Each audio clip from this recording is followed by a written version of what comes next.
What's up, guys? Welcome to my second vlog. Today I'm vlogging about going to a Gears of War 3 event in which we met the lead level designer for Gears of War 3, Jim Brown. I went with FeedingAddictions. You know him on YouTube if you're familiar with my channel, and friend Ben the friend. Check it out. So Jim, I know you've got something to share today. Yes, I am here obviously to show everyone a review.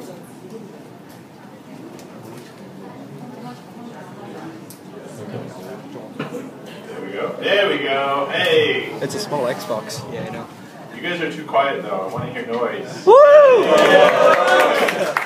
So we're here to see a preview of Gears of War 3, obviously, and I'm actually really proud to be here because as a franchise, Gears represents over a decade of work from the guys at Epic, and that's a long time. There's a lot of content there. There's a lot of history, and the games keep getting bigger and bigger. And Gears of War 3 is by far the biggest and best game we have ever done as a company. To kick it off, we have put together a little bit of a trailer, and I want to show you guys some of the cool stuff we have to look forward to in Gears.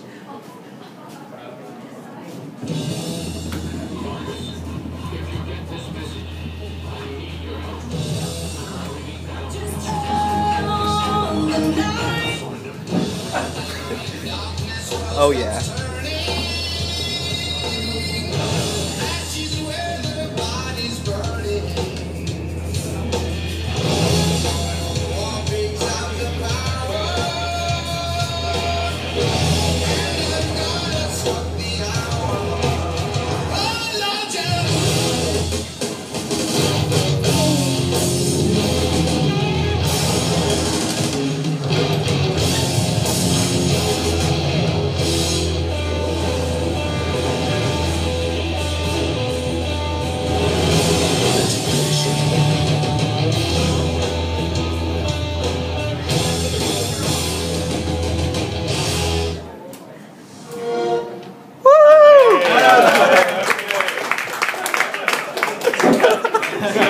As we said, the game just keeps getting bigger, and there's so much more here than we've ever done.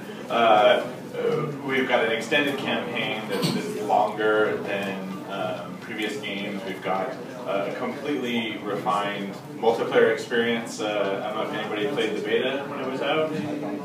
Yeah. A few people, good. I think everyone. And then lots of new co-op modes with Beast Mode, where you can play as the Locust and go and kill the humans, and then Horde mode. There you go.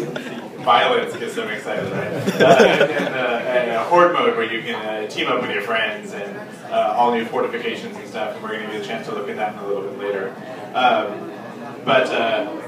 Do we need to translate any of this? And co-op is very important to us, and so we're also adding a new mode to the campaign called Arcade Mode, which is you can play through the same story as you can in the traditional campaign, but this time you're playing for points. And the better you do, the smarter you play, the more points you get. And it actually encourages you to play as a team, because the more you cooperate, the better score you'll end up with. And the reason that's important is because you can now play the entirety of the game, either the traditional campaign or the arcade mode, with your friends on Xbox Live, with up to 4 players in co-op. So a lot has happened since Gears of War 2 ended. We have a couple novels that have come out that have kind of branched the story from what happened at the end of there to the very beginning of Gears of War 3, because in the lifetime of the characters in the story, 2 years has passed, and there's been a lot of changes. And rather than me sit here and explain it to you and tell you a bunch of stories, we put together another trailer that kind of summarizes things that have happened and how the world has changed since you last saw the members of Delta Squad.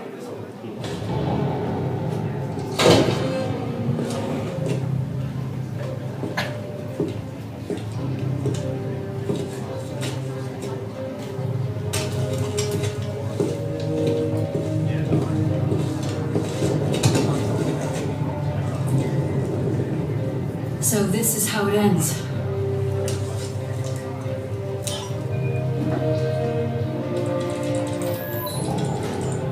Today, the coalition of ordered governments ceased to exist.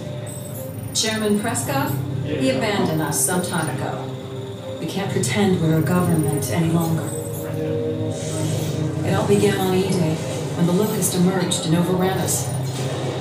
We tried to stop them with the Hammer of Dawn, incinerating our own cities, killing millions of our own people. But the Locust kept coming. The survivors from the hammer strikes were stranded, didn't want anything to do with a government that sacrificed civilians. And after 15 years of fighting, we even had to sacrifice the last human stronghold, Jacinto. We sank the city and finally stopped the Locust army. The war was finally over. Reduced to refugees, we found a remote island where we could start again. But some things could never be rebuilt. A broken heart, a broken mind. Then a new enemy came after us, even worse than the last, the Lambent. Now they're spreading across Sarah, killing everything in their path. We've held them off as long as we can. We're out of options. Our only hope now is to abandon the island and split up. Some of us are going to live on the remaining ships. Others want to risk going back to the mainland. Godspeed, Colonel. This is the former Lieutenant Anya Stroud, signing off. Now hear this. All hands prepare for leaving harbor.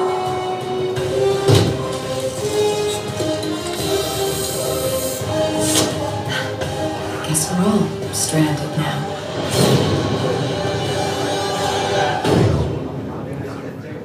Yeah, so as you can see, there's been some big changes in the world, and Anya there is a perfect example of how things have really changed. In the past, she's always been part of operations and control. She's been the voice in your ear, giving you your orders as you play the game. But there is no more government, there is no more military. Now it's just a bunch of friends eking out an existence any way they can on the ship. So now, she's in full battle armor and she's on the front lines fighting with everyone else because they can't afford to have someone back at a desk. They need every gun they can on the front lines. As you start playing the game, you'll see that these people are actually living in an abandoned aircraft carrier. And instead of planes landing on the deck, they're growing crops. They've collected everything they can off the battlefield to kind of build this place up and build a new home. And then the Lambent attack and take that away from them too, so they have nothing left.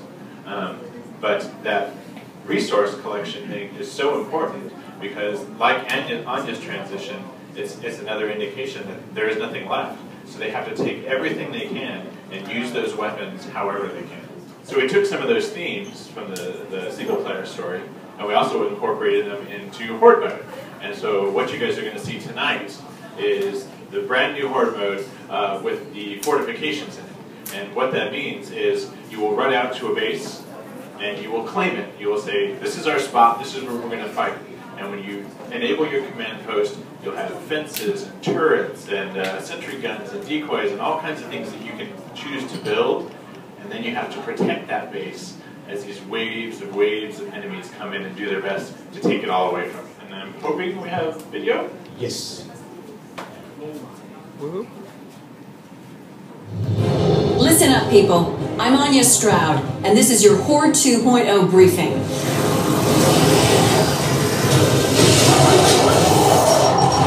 Horde is back, and it's better than ever. Oh, it's the gameplay you love, surviving wave after wave of ever stronger enemies. But this time, you'll also be facing the mutating Lambent, huge boss creatures, and mid-wave objectives for much-needed supplies. And with that kind of challenge, you're going to need more than just your trusty Lancer. You're going to need fortifications. Fortifications can be broken down into 5 main types: barriers, decoys, sentries, turrets, and my personal favorite, the silverback. But before you start building, you need to decide where to make your stand. Look for a command post and activate it. Now you're ready to build. Building a fortification is simple. See the green ghost image? Get close to it and press the Y button to buy it. You can build different types of barriers to slow the enemy down, decoys to draw enemy fire, automated sentries to defend key areas, turrets to mow down the bigger enemies, and of course, the Silverback, a mobile base all its own. Now, as you build fortifications, your skill grows and their effectiveness increases. So keep building. And to do all that building, you'll need money. Fortunately, earning it is as easy as killing the enemy. Every kill is worth cash, and that cash can be spent on building fortifications, repairing and upgrading fortifications, extra ammo, more powerful weapons. And if you fall in battle, you can even buy yourself back into the fight. But it's not just about you. Fighting off the Horde requires teamwork. So now you can easily trade weapons, share ammo, and even give cash to other gears. I know you're clear about your objective, kill the grubs. But from time to time, you'll receive bonus objectives to boost the war effort. You don't have to complete them, but you'll get weapons, ammo, and more cash if you do. And here's a final heads up. Every 10th wave is a boss wave, and Queen Mira will unleash the full fury of the Locust Horde and the dreaded Lambent. Got all that, soldier? Good. Now get out there and make it count. Alright, so who would like me to play some Horde? Very quiet. Well, there's a problem. I can't play Horde by myself. It's a co-op game. So I'm going to need some help. There's one hand. He wins first. We like to pull some people up, and we're going to see if you guys can actually make it through a couple waves of Horde and defeat Queen Mira. 一齊玩呢個持久戰2.0，我哋需要3位朋友。Oops. Okay, once again. Well, are we going to do something else first, or do you want to do something else first, or are we going to hop straight in? We can go straight. All right. Yeah. So, gentleman in the glasses here. I saw his hand go up first. We're going to grab him. Go ahead. 跟住我就想請邊位可以舉起左手最快，左手。Left hand guy. All right. Left handed too. Yeah. Got the last one. How? We're only going to do 4? Okay. So we'll grab one other person. He's got a big smile. I like that. I'll take that. Okay. Come on up. You're starting on wave 9. Where? Alright. Yeah, Oh, that's fine. We've done that before. It'd be too easy if we started on 1. That's no fun. It's fine. It's not even on hardcore. What's the difference? Yeah, last time we played on hard and it was not successful. Alright, so I'm going to buy this command post here. Alright. That unlocks all of our fortifications.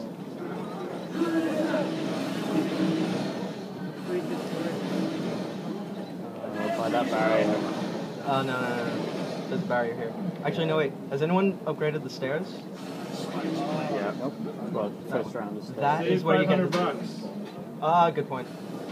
$500 That's where the buy Silverback is, yourself by the back way. in. Oh, yeah. It costs 125,000? No, 125,500. 12,500. Alright, here they come. Oh, damn. He's on the turret. Suck. Pretty much huddled around the turrets. Oh yeah, no. This is more than bad. No, because the crawler is a real cheap ass. Oh, it's Corpsers! Oh, Corpser. Oh, I love the Corpser. Okay, incoming. Get out of the That turret was right no now. way, man. Oh no, go rescue! He's gonna come Step at back. you. Rescue! Rescue! Oh god. So behind you, behind you, behind you. Ah, damn, it's got a shield Come up. on, present for you. Shoot his face. No, shoot Sax. Yo, can you chainsaw Homer? I forgot. That seems to be a running theme. Yo, shoot can we his ass. chainsaw Yeah. Homer? Whoa, that was bad. Yeah, Never mind. revive. I got you, I got you. Thanks. Oh dear. That's not good. You are failing your primary mission. Where are you? Rescue! Where are you? At the back of the corpse. Brilliant. To rescue, that's Griffin. Nice. Yeah. Yeah. Oh! Ah! Somebody get this thing off me! Shoot in the face. It'll stall it. Oh, wow. Oh god, you are screwed. Oh. You can't chainsaw it. I'm chainsawing ass. Whoa, it's after me. Everybody. Thank you. The only thing left. We can do this. There we go. Nicely done. Congratulations. That was it? Hey. Jim, so your time to key in the password to unveil the thing. The thing. Is it a chainsaw? So count 3, I believe 2, it's a 1, lancer. and you start to press the numbers. So 3, Retro lancer. 2, 1. The left was actually 3, 2, 1. Oh, this is 9 to 0. Woo! 好彩啦！呢支就係全球限量500把嘅1比1鋸槍，哇！陣間大家都有機會可以。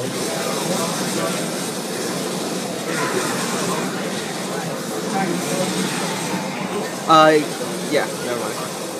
So, are there any secret tips that the developers use for basically kicking people's asses in that game that we can use? I was going to say, outside of the fact that we've played the game for hundreds, if not thousands of hours before it comes out, no. We don't use any tricks to give ourselves superpowers or cheated maps or anything. No, not at all. For single player, are there any juicy secrets? Single player is different, and there are lots of Easter eggs. Actually, there's Easter eggs in the multiplayer as well, but there are a lot of new ones in the single player campaign for Gears 3, definitely. You had a question.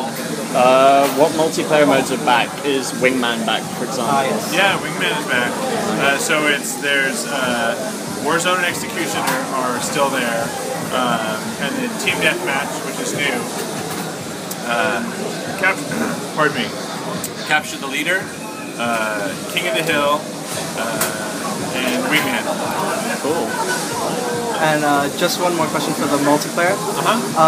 In terms of spending your money, is there any advice for which to spend on first or which not? For a horde? For a horde, yes. It depends on how you play, because you'll have enough money to buy fortifications, to buy weapons and ammo, or to support your team with like buyback in when you're dead, or pool money for a silverback. But you can't do all of those. Yeah. So like if you're a support role, then you may want to be repairing fortifications. If you're an assault role, you may want to be buying weapons. So it kind of goes with your play style. Alright, thank you. Yeah, absolutely. Looks like some space freedom. Nice. But if they explode in your face, yeah, I thought so. Not much to expand on for my comments in my first vlog about Horde Mode 2.0. Still a great game. Got to try out some new enemies as well. Really the tip for new enemies is if you can't shoot them in the face, shoot them in the ass. Whatever works. Although, except for the Cantus, the armored Cantus, I don't really know how to deal with him yet. But, you'll figure it out. Yeah, hope you enjoyed. And to top it off, here's Ben, Jedd, and myself getting our asses handed to us. Maybe. Never happened to me. Oh, two guys right next to you. Next to you, dude. You need to revive the guy. But you don't need to, but... I'm holding. Oh! Dude, who's Xbox 3? Save us all! The guy to the left of you. It was him.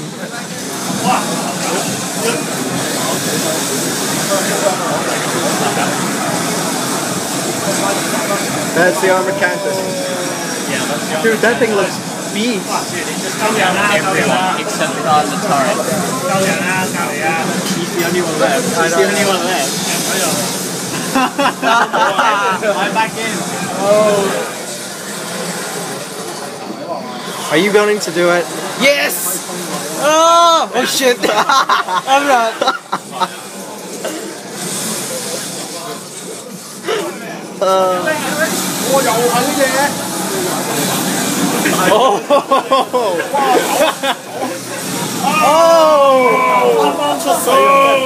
Wait, who can buy back? Can anyone buy back? Yeah, buy back in. Nice.